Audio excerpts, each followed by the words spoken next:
Assalamualaikum warahmatullahi wabarakatuh. Alhamdulillahirabbil alamin. Saudaraku yang dirahmati Allah Subhanahu wa taala, ketika kita jalan-jalan dengan anak kita yang berusia 5 tahun, kemudian di jalan ada uang 100.000. Maka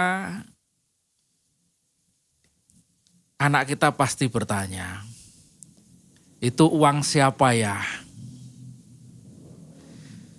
Kalau kita menjawab, itu uang jatuh dari langit nak, ambil saja nanti untuk jajan. Yang jelas pasti anak kita tidak percaya. Dia pasti akan menjawab, enggak mungkin ya. Itu uang jatuh dari langit, itu pasti uangnya orang yang jatuh.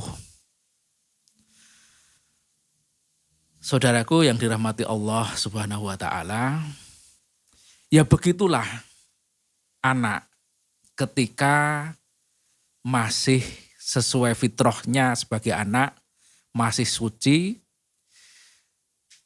seperti dilahirkan, fitrah manusia suci, masih polos, tidak percaya bahwa kalau ada uang jatuh dari langit. Sampai kapan? Sampai anak pun masih fitrahnya masih melekat. Sehingga manakala disuruh untuk bohong, ada orang mencari ayahnya misalkan, kita pesan kepada anak kita yang masih kecil, coba bilang ayah ndak ada di rumah. Pasti dia juga dengan polos akan menjawab, Pak, Bapak bilang Bapak ndak ada di rumah. Kenapa? Karena masih polos. Bukan anak saja saudaraku yang dirahmati Allah Subhanahu wa taala. Ketika sudah menjadi tua pun, dewasa, ketika fitrah itu masih melekat pun, sebenarnya manusia itu juga menjadi masih baik. Seorang pencuri saja, seorang penjahat saja, kalau dia mau melakukan aksinya, pasti dia berharap, dia mohon kepada Allah, mudah-mudahan tidak tertangkap. Mudah-mudahan tidak ketahuan. Itu fitrah. Tidak bisa lepas dari Allah, tidak bisa lepas dari Tuhan. Saudaraku yang dirahmati Allah Subhanahu wa taala, tahukah kita mulai kapan, sejak kapan fitrah kita sebagai manusia yang suci seperti dilahirkan itu mulai memudar, bahkan lama-lama menghilang. Ketika informasi tentang Allah itu sudah jarang kita dapatkan. Ketika pengetahuan tentang Allah Subhanahu wa taala itu sudah jarang kita dengar, jarang kita dapatkan.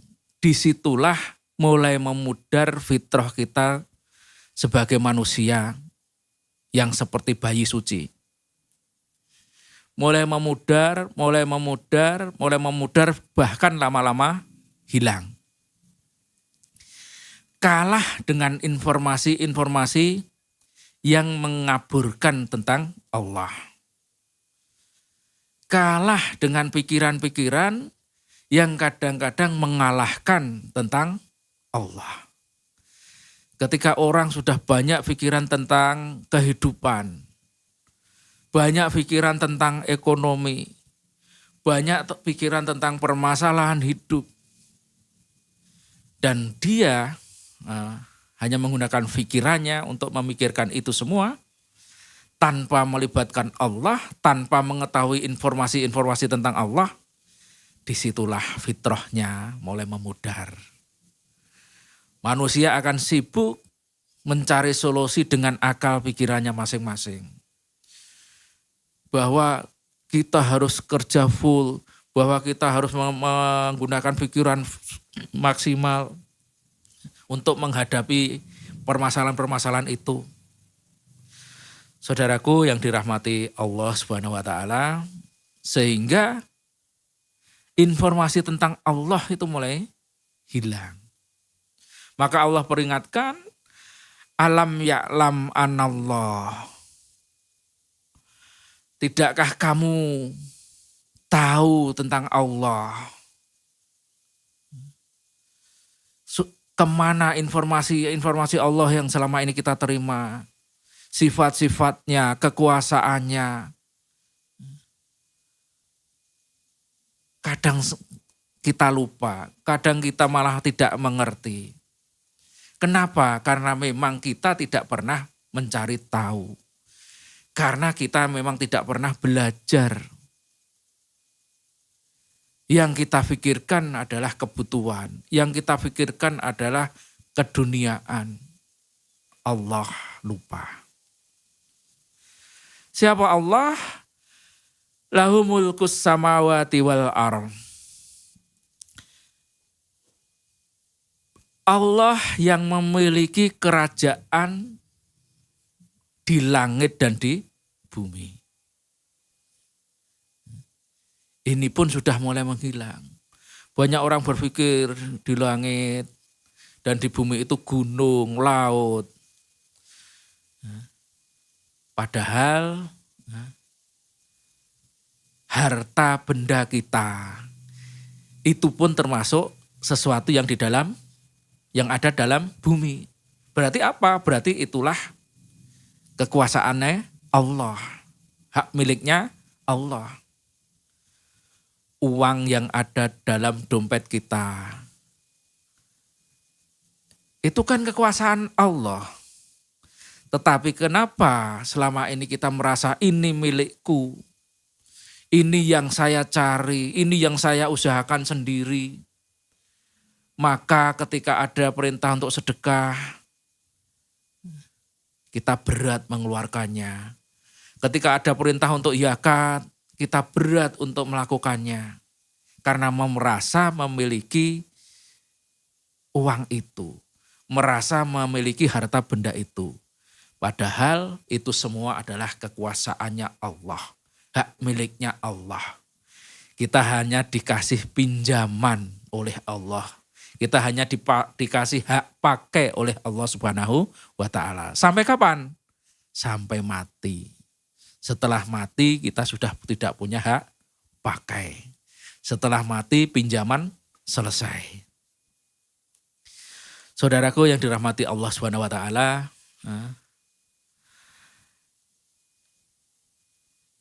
wa ma lakum min dunillahi min wali. Dan tidaklah ada bagimu selain Allah pelindung. Hanya Allah yang patut kita mintai perlindungan. Tidak orang lain. Tidak orang yang kita anggap orang hebat. Tidak orang yang kita anggap keramatkan. Allah Subhanahu wa ta'ala. Tidak ada zat yang lain. Tidak ada yang patut disembah, dimintai pertolongan selain Allah. Wala nasir. Begitu juga dengan pertolongan. Tidak ada pertolongan selain dari Allah Subhanahu wa ta'ala. Meskipun orang merasa punya backingan, meskipun orang merasa punya orang dalam, meskipun orang merasa punya sahabat, teman atau saudara yang mereka mengira bisa membantu, bisa memuluskan persoalan, bisa memuluskan jalan. Tetapi tidak selain izin Allah Subhanahu wa ta'ala. Saudaraku yang dirahmati Allah Subhanahu wa ta'ala, kembali kepada Allah, mari kita pikirkan, kita belajar, cari informasi Allah yang maha segalanya, supaya hidup kita dalam naungan Allah Subhanahu wa ta'ala. Kalau kita kembali fitrah, kita kembali menjadi manusia yang diharapkan oleh Allah Subhanahu wa taala. Manusia yang lurus sampai akhir hayat kita nanti. Wassalamualaikum warahmatullahi wabarakatuh.